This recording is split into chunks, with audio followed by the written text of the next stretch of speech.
E aí, pessoal, acompanha o canal, tudo bem com vocês? Espero que todos estejam bem, sejam muito bem-vindos novamente a este canal.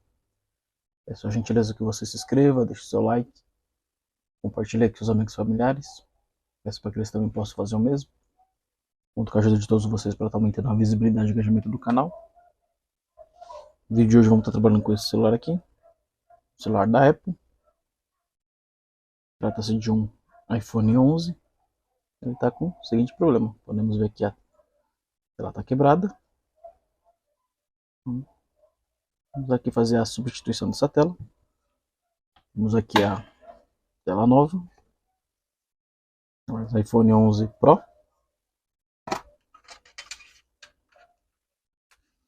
Isso aqui é a película. Vamos pegar aqui a tela nova para verificar onde fica o flat. O flat está aqui do lado esquerdo, porém quando está desse jeito está do lado direito. Então a tela vai abrir da esquerda para a direita, tendo isso como base. Está fazendo aqui a desmontagem do aparelho e está testando a tela nova. Vou acelerar o vídeo aí como de praxe, para o vídeo não ficar muito longo. Já volto com vocês aí já fazendo o teste, já praticamente com o serviço finalizado. Um adendo: para abrir esse aparelho precisamos de dois tipos de chaves: uma chave estrela, conhecida como Torx, e uma chave Y. Então vou estar fazendo aqui o procedimento e já volto com você.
Serviço já finalizado.